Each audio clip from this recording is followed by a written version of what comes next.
Vamos a iniciar la clase de hoy. Ayer habíamos visto un ciclo en dos etapas, el cual tenía un compresor principal y un compresor flash. ¿Cómo se comporta este ciclo en dos etapas respecto a los refrigerantes que pueden ser usados en él?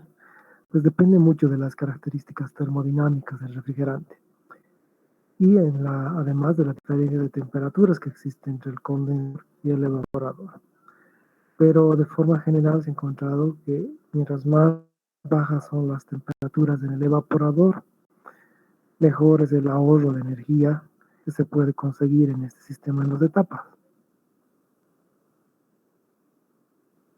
Por ejemplo, si se tiene una temperatura en el condensador de 35 grados Celsius, y cuando se usaron diferentes tipos de refrigerantes, se observó, por ejemplo, que con el amoníaco se podía obtener hasta un 8% de ahorro de energía cuando se incluye el removedor flash, es decir, cuando tenemos esta etapa intermedia. Sin embargo, los ahorros de energía respecto a un sistema de refrigeración estándar son mayores, por ejemplo, por el serie 134A, y aún más altos cuando se usa un refrigerante industrial como es el R507. En todos los casos, la dependencia con la temperatura de evaporación es similar. Como les decía antes, mientras más baja es la temperatura de evaporación, mayor cantidad de ahorro se puede obtener con cada uno de estos refrigerantes. En consecuencia, en un proceso de refrigeración, cuando se tenga que usar temperaturas muy bajas, es mejor utilizar un R507. Por ejemplo, para el almacenamiento de las vacunas llegaron un refrigerante comercial como el R134A sería más que suficiente y tendríamos un ahorro significativo de energía respecto a un sistema de compresión estándar. Sin embargo, existen otros sistemas de refrigeración en dos etapas. Otro de ellos es un sistema con un enfriamiento intermedio, que también se lo conoce como un intercooler.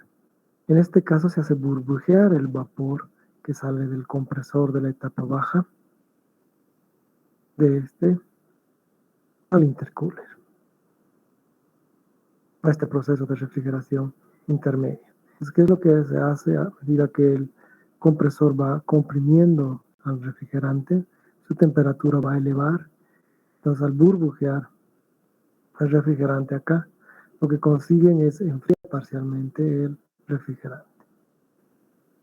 Y del intercooler se saca el vapor del refrigerante para llevarlo a un compresor en una etapa alta. Entonces, el primer compresor es el compresor de la etapa baja y el segundo compresor es el compresor de la etapa alta. El compresor de la etapa alta se lo lleva a un condensador, como hemos visto anteriormente. Una parte del líquido obtenido del condensador es enviado al intercooler para mantener el nivel del refrigerante y otra parte es enviada a través de una válvula de expansión hacia evaporador. Como pueden ver, no existen máquinas entre el punto 5, 6 y 7, simplemente válvulas. Entonces la entalpía en 5 va a ser igual a la entalpía en 6 y va a ser igual también a la entalpía en 7. Este proceso puede ser visto en un diagrama de presión-entalpía. En este proceso tenemos el compresor de la etapa baja entre el punto 1 y 2. Luego el vapor es enviado al intercooler y simplemente lo que se hace es extraer el vapor que se encuentra saturado en el punto 3 y nuevamente se lo comprime hasta el punto 4 con el compresor de la etapa alta. Luego al condensador y como les decía, la entalpía en 5 va a ser igual a la entalpía en 6 y este va a ser igual a la entalpía en 7. La diferencia respecto al anterior proceso en 2 etapas es que no utilizamos un compresor principal. Entonces, como pueden ver, la entalpía entre este punto X cuando teníamos un compresor principal y en la entalpía 1 es mayor. En cambio, aquí lo que estamos haciendo al poner una refrigeración intermedia, un intercooler, es que esta línea no se acerque, no se aleje mucho de la zona de vapor saturado, se mantenga lo más cerca de esta. Y así intentamos ahorrar energía. Todo va a depender de esta línea. Recuerden que estas líneas de compresión siguen las líneas de entropía constante, como hemos visto el día de ayer. En el caso del amoníaco, por ejemplo, ustedes tienen curvas como esta. Pero en el caso de refrigerantes industriales como el R400 o el R500, estas no son curvas, son más bien diagonales y ya se encuentra muy cerca a la curva de vapor saturado. Lo que tienen que tener cuidado es que en la tubería que ingresa aquí al intercooler tiene que tener una profundidad respecto al nivel de por lo menos 60 centímetros. Realmente varía entre 60 centímetros a 1.2 metros. Así van a garantizar que el vapor del refrigerante empieza a burbujear y mezclarse en todo el líquido. Y es que este conducto estaría muy cerca al nivel del líquido, entonces solamente saldrían algunas burbujas e inmediatamente irían a la zona de vapor saturado y no se enfriaría. Entonces siempre hay que tener cuidado que la tubería esté unos 60 centímetros por debajo del nivel del líquido. Este es un ejercicio que pueden resolverlo en sus casas, hagan diagramas o balances de masa, balances de energía para este sistema y pueden hallar los resultados para el mismo como hemos hecho con el anterior ejemplo. ¿Cuál es el ahorro de energía con este sistema? Pueden darse cuenta que con el amoníaco, con el refrigerante, con el que se ahorraría mucha más cantidad de energía. Nuevamente, esto es debido a que en el amoníaco estas curvas de entropía constante son curvas inclinadas. En cambio, con los otros refrigerantes casi no existe ahorro de energía. O incluso se puede consumir más energía si se usa el R507 y el R134A. Contrario a lo que habíamos visto al anterior proceso. Entonces, si uno va a utilizar amoníaco, sí puede utilizar este tipo de procesos o cualquier otro refrigerante cuyas curvas de entropía constante se alejen de la zona de vapor saturado. Un sistema que se utiliza mucho en industrias es el sistema estándar en 2 etapas. Hemos visto hasta ahora el sistema en etapa. Ahora vamos a ver un sistema estándar, pero en 2 etapas. Este sistema estándar en 2 etapas podría ser visto como una combinación de los anteriores 2 sistemas en 2 etapas. Quiere decir esto que vamos a burbujear el refrigerante en una cámara de separación intermedia para enfriar este refrigerante y vamos a recuperar solamente el vapor como ocurría en el anterior caso con el cooler y entonces el compresor de la etapa alta vendrá al condensador. Aquí se encuentra la diferencia. Del condensador todo el líquido va a ser enviado al recibidor en la etapa intermedia. En el anterior sistema lo que hacíamos era enviar una parte acá y otra parte al evaporador. Pero esto es parte del primer sistema en 2 que hemos visto. Lo que hacemos en este caso es tener siempre el líquido, todo el líquido disponible para enviarlo al evaporador es de una válvula de expansión. Nuevamente, como tenemos que entre el punto 5 y el punto 6 existe solamente una válvula, la entalpía en 5 va a ser igual a la entalpía en 6. Y la entalpía en 7 va a ser igual a la entalpía en 8 por la misma razón. Entonces eso se ve en un diagrama de presión de entalpía de esta forma. En el punto 1, en el cual el refrigerante va a ser comprimido hasta el punto 2 por un baja. Luego el refrigerante va a entrar al recibidor, donde va a ser enfriado, antes de tomar el vapor saturado para que sea comprimido por el compresor de la etapa alta. Esto ingresa al condensador. Como les mencioné, la entalpía en 5 va a ser igual a la entalpía en 6 y la en 7 va a ser igual a la entalpía en 8. Pueden hacer balances de masa y energía en este proceso. Por ejemplo, si hacemos un balance de masa en este recibidor, tendríamos la siguiente ecuación, tomando en cuenta los flujos de entrada y salida, como hemos hecho anteriormente. Los flujos de entrada serían los flujos 5 y 2, los que salen al recibidor, y los flujos de salida serían los flujos 3 y 7.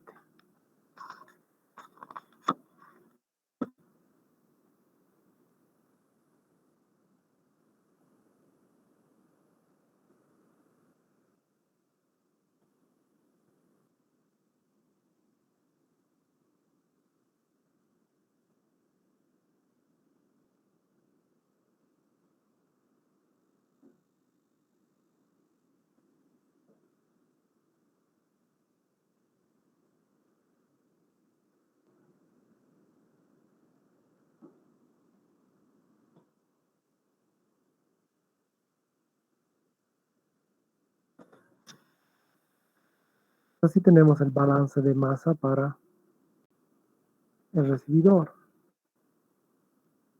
Pero ahora pueden darse cuenta que el flujo másico en 3 es igual al flujo másico en 4, que es igual al flujo másico en 5, que es igual al flujo másico en 6.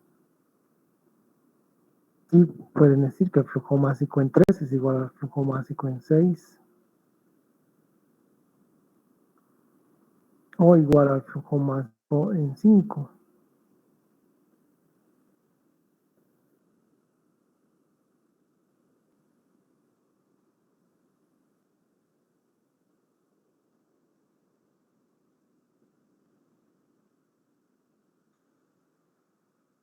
El flujo másico en 3 es igual al flujo másico en 5. Eso implica que el flujo másico en 2 es igual al flujo másico en 7. Y pueden ver que eso es verdad aquí, que el flujo másico en 7 es igual al flujo másico en 8, al flujo másico en 1 y el flujo másico en 2. ¿Qué implica además esta ecuación? Por una parte, este balance de masa no les va a servir de mucho, una ecuación. Pero por otra parte, es decir, este compresor está moviendo el refrigerante a un flujo determinado en la etapa alta y ese compresor está moviendo el refrigerante a otro flujo determinado en la etapa baja. Y no existe relación entre estos dos básicos. Este tiene un flujo másico y este tiene otro flujo másico diferente al de la etapa baja. Entonces no pueden relacionarse con ecuaciones matemáticas. Entonces, como hemos hecho con el anterior ejercicio, podemos resolver ahora. Vamos a decir que tienen ustedes un sistema de refrigeración que opera con este refrigerante, con el R134A, con una temperatura de evaporación de menos 30 grados Celsius y una temperatura de condensación de 50 grados Celsius. Esto, por ejemplo, sería apropiado en regiones como el Beni, en los que se quieren almacenar vacunas. La temperatura de condensación tiene que ser mucho más elevada que la temperatura ambiente. Y si van a almacenar vacunas a menos 20 grados Celsius, el refrigerante tendría que estar a unos menos 30 grados Celsius. Vamos a decir que saben cuál es la velocidad del compresor de la etapa baja, sería 30 kilovatios. Y el flujo másico a la salida del compresor, de este mismo compresor de la etapa baja, es 1.5 kilogramos por segundo. Lo que se les pide es que calculen el calor que puede absorber el evaporador, la presión en el removedor flash y el calor que libera el condensador. Nos tomaremos unos 15 a 20 minutos y con estos datos y usando sus gráficas y tablas resuelvan este ejercicio.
Muy bien.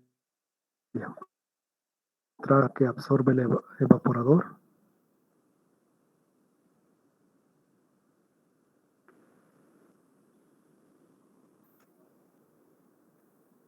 Pueden comenzar hallando las entalpías en todos los puntos del proceso. Entonces comenzaremos ahí. Si tienen las entalpías, vayan anotándolas en el chat.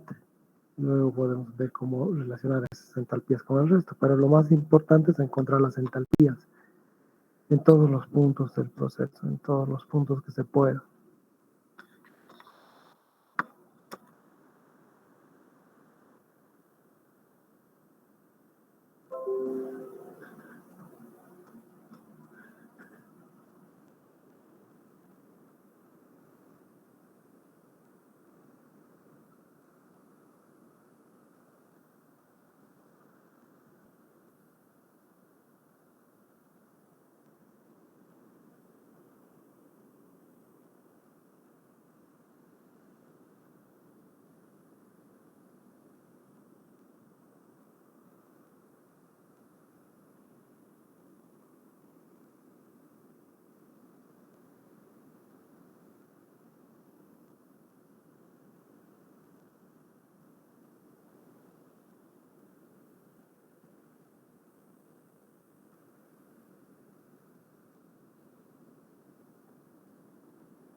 Muy bien, revisemos entonces la solución de este ejercicio conmigo. Tenemos que hacer en 4A, tenemos la temperatura de evaporación y la temperatura de condensación.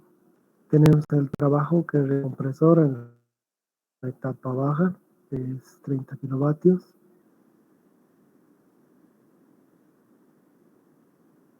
El flujo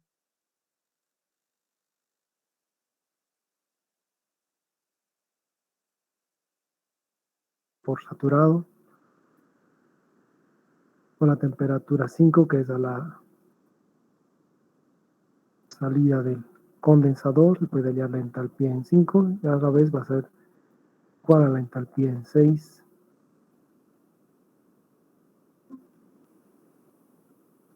Y se puede hallar la entalpía en 2 con los datos que tenemos.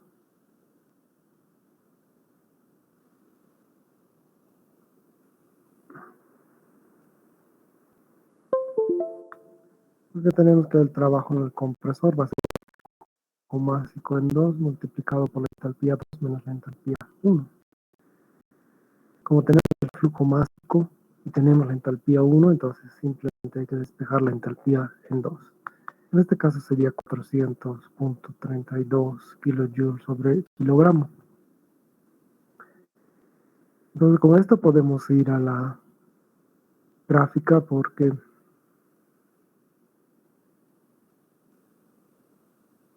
tenemos entre los datos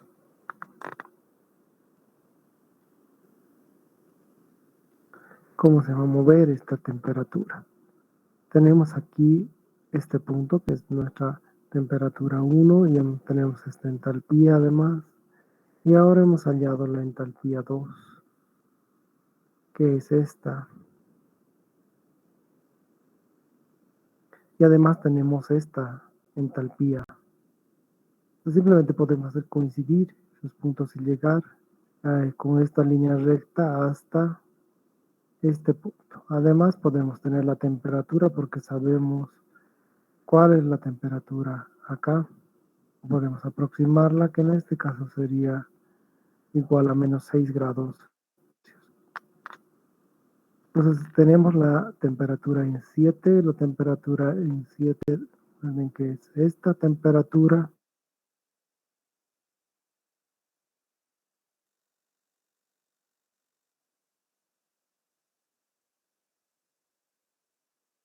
y en 8.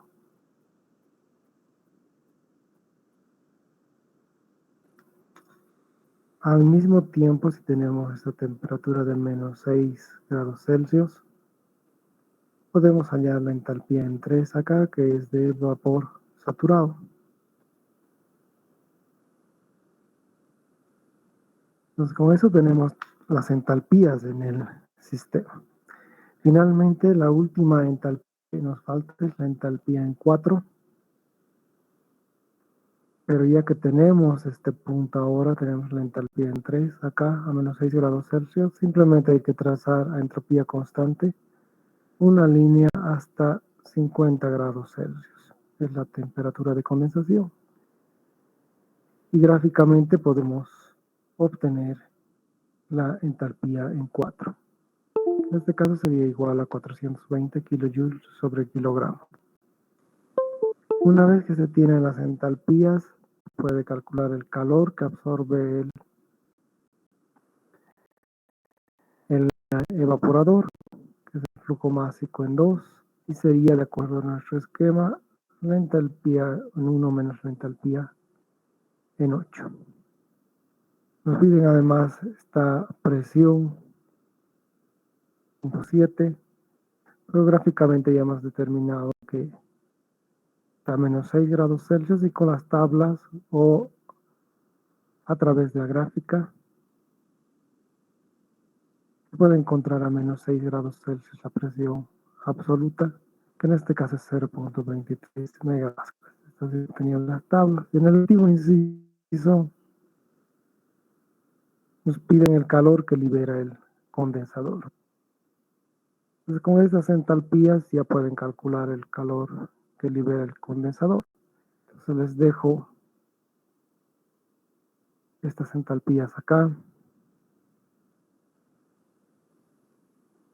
Con esos datos calculen ustedes cuál es el calor que va a liberar el condensador.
Bien, pueden anotar en el chat el calor que va a liberar el condensador.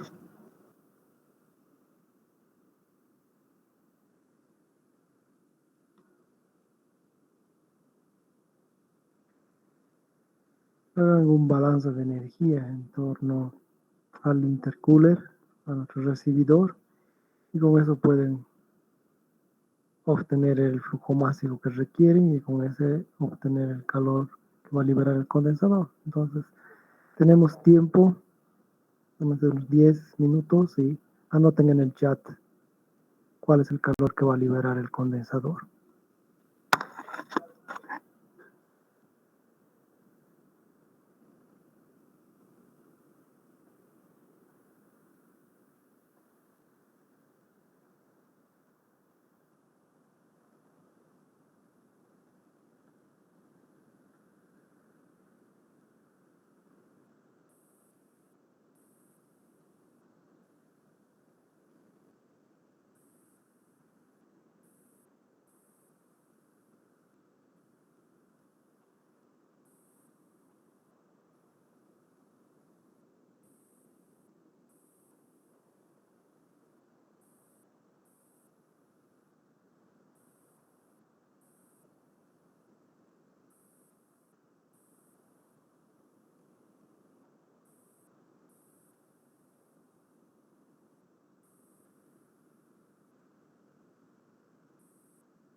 Muy bien, ¿pudieron hallar el calor que libera el condensador? Pueden anotarlo en el chat.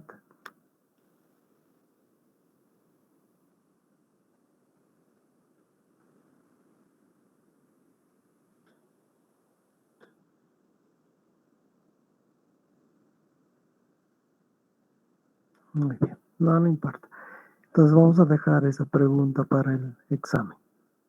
Pues continuaremos con la unidad. Hemos visto que este sistema tiene una temperatura intermedia. Entonces hay que encontrar una temperatura óptima intermedia, porque esta línea podría estar o muy arriba o muy Inge, abajo. no se ha Lo que compartido se la hace pantalla. es estimar. ¿Perdón? No está compartiendo la pantalla, Inge. Perdón, ¿qué es lo que me dijo? No se ve la pantalla, Inge. Usualmente explicando, sí. No se escucha bien. ¿Podría escribir en el chat?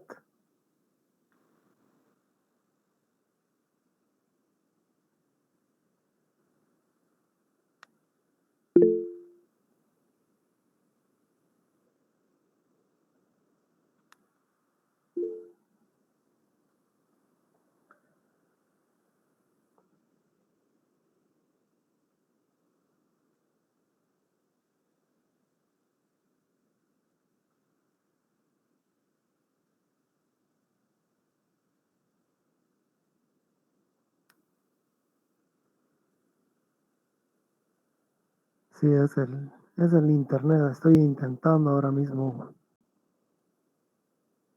presentar. Bueno, ahora sí se está conectando. Es que el internet está muy lento aquí en la facultad.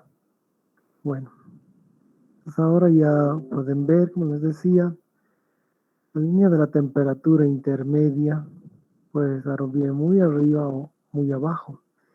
Tiene que existir una forma para poder encontrar o estimar al menos una temperatura óptima intermedia.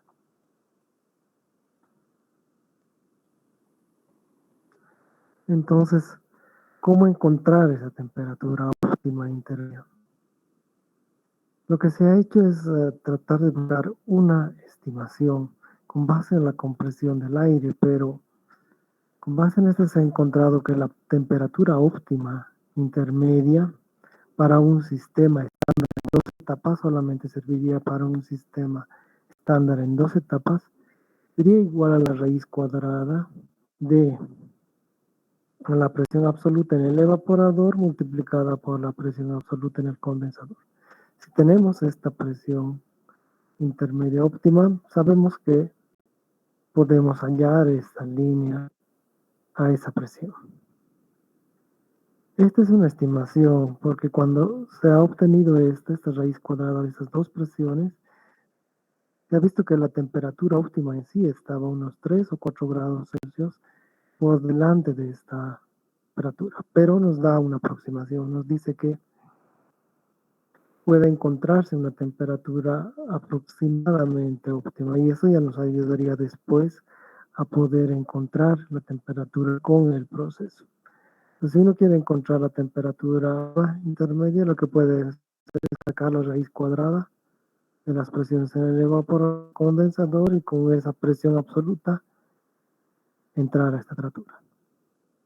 Bien, vamos a ver ciclos de refrigeración en cascada, pero bueno, no nos alcanza el tiempo para ver esto completo.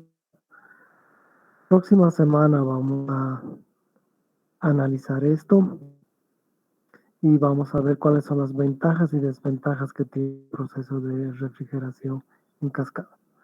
Por hoy te clase acá y las voy a ver en la siguiente semana. Tengan una buena tarde y hasta luego. Solo ingeniero.